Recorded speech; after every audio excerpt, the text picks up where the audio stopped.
Welcome back to my channel Archana পাল।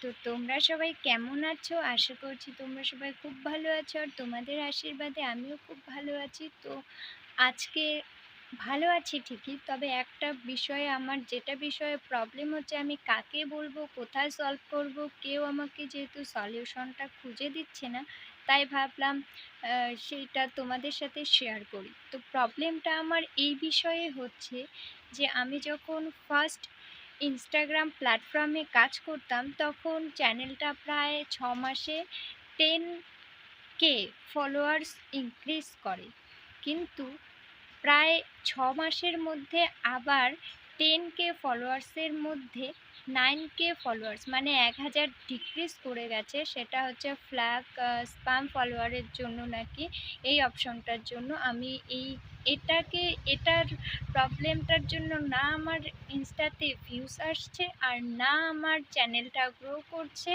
কি বলবো, এই সমস্যাটার জন্য আমি স্টোরিতেও স্ক্রিনশট দিয়ে আপলোড দিয়েছিলাম, আর অনেক অন্যান্য ভিডিওতেও বলেছিলাম যে এই সমস্যার সমাধান যদি কেউ করতে পারো তো আমাকে দয়া করে বলো। তো কেউ কোনো কিছু বলেনি বন্ধুরা, তাই আজকে আমি বাধ্য হয়ে তোমাদের সাথে প্রবলেমটা শেয়ার করলাম। অনেকেরও হয়তো আমার মতোই প্রবলেম হতে পারে, তাই না? তো বন্ধুরা, তোমরা যদি তোমাদের সাথেও যদি ইনস্টাতে এরকম কিছু হয়ে থাকে, তাহলে অবশ্যই, যদি কেউ জেনে থাকো বা জানিয়ে থাকো, তাহলে অবশ্যই আমার কমেন্ট বক্সে কমেন্ট করবে, কারণ এটা আমার সাথে প্রায় প্রায় 6 মাস ধরে হচ্ছে। অনেক স্বপ্ন নিয়ে ইনস্টাটা চালিয়েছিলাম। আমার প্রথম কাজ ইনস্টাতেই শুরু হয়, তারপর ইনস্টা থেকে ফেসবুক। যেহেতু দুটোই লিঙ্ক করা ছিল, সেই জন্য এখন এখানে যেহেতু ভিউজ ডাউন ডিক্রিজ হয়ে গেছে, সেই জন্য ফেসবুকেও রিচ কমে গেছে। আমি বুঝতে পারছি না, যেহেতু আমি এখানে ভিডিও দিলে ওখানেও অটোমেটিক শেয়ার হয়ে যায়, যেহেতু লিঙ্ক করা আছে। তো না ওখানে ফলোয়ার্স বাড়ছে, আর না ইনস্টাতে ফলো বাড়ছে। আর উল্টা বাড়বে কি, উল্টা কমেই যাচ্ছে। আমার যা রিয়েল ফলোয়ার্স ছিল সেটাও তো কমে যাচ্ছে। বলবো না যে কেউ আনফলো করছে, কেউ আনফলো করছে না, মানে ওই একটা অপশন আসছে, বললাম না, ফ্ল্যাগ স্প্যাম কি একটা আসছে, ওখানে ফলোয়ার্সগুলো অটোমেটিক রিমুভ অল করলে রিমুভ হয়ে যায়। প্রথমে তো বুঝতে পারিনি, ভুল করে রিমুভ অল করে দিয়েছিলাম, দেখতেছি আমার একদিনে 1000 ফলোয়ার্স ডিক্রিজ করে দিয়েছে। এই সমস্যাটা কি করে সলিউশন হবে, যদি তোমরা কেউ জেনে থাকো অবশ্যই কমেন্ট করে জানাও আমাকে প্লিজ।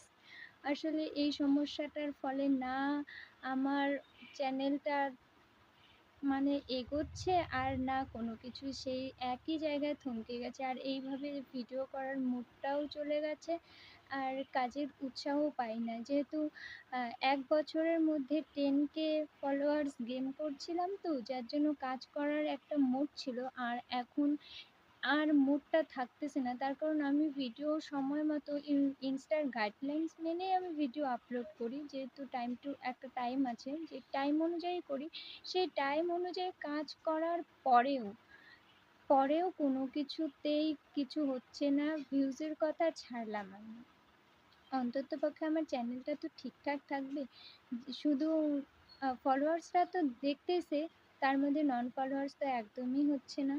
আমার মেন টপিকের বিষয়টা হলো এটাই, যে আমার ফলোয়ার্সগুলো কমছে কেন, বাড়ার ফলে মানে ইনক্রিজ হবে কি উল্টা ডিক্রিজ হচ্ছে কেন, আমি এই ব্যাপারটা বুঝতে পারছি না। কেন হবে?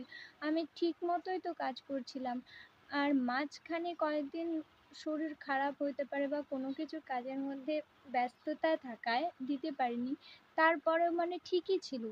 আর হঠাৎ করে দেখি এরকম একটা অপশন আসছে, ওই বললাম যেটা স্প্যাম ফলোয়ার্স।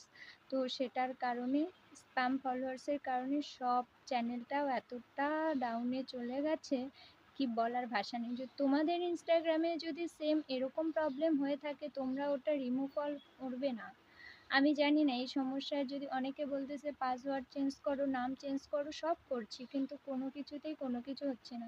মেনলি আমি 3টা প্ল্যাটফর্মেই কাজ করি, ফেসবুক, ইউটিউব, ইনস্টা। এই 3টার মধ্যেই যদি একটাতে প্রবলেম হয়, তাহলে ফেসবুকে হচ্ছে, আর ইউটিউবেও এই কয়েক মাস বলবো না, মানে এই কয়েক মাস থেকে ভিউজটা পুরো ডাউন হয়ে গেছে। কেন হচ্ছে আমি জানি না, কী কারণে হচ্ছে আমি তাও জানি না। হয়তো অনেকে করছে আমি সময় মতো ভিডিও দিতে পারি না, আর যদিও ভিডিও দিচ্ছি তো অনেক কয়েকটাই, যেহেতু আমি শর্ট করি তো অনেক কয়েকটাই নাকি আপলোড হয়ে যাচ্ছে। অত বেশি বেশি ভিডিও দেওয়া যায় না, টাইম টু টাইম 3টা ভিডিও আপলোড করতে হয়। যাই হোক, আমার এই কয়েকদিনে আমি চ্যানেলে ঠিকমতো কাজ করতে পারিনি, তার জন্য ইউটিউবটা হয়তো একটু ডাউনে চলে গেছে, কিন্তু ইউটিউবটা হয়ে যাবে। কিন্তু ইনস্টার কী হবে ভাই?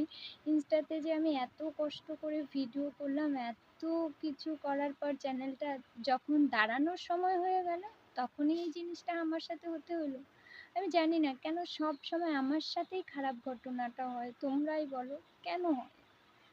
তো যাই হোক, আমার এইটুকুনি বলার ছিল, যার কারণে আমি আজকে এই ব্লগটা ওপেন করলাম। এটা কোনো ইম্পর্টেন্ট ব্লগ ছিল না, এই ব্লগটা এই অবধিই থাকলো। যদি এই সমস্যার সমাধান কেউ করতে পারো তাহলে প্লিজ কমেন্ট করে জানাও। তো চলো, টাটা।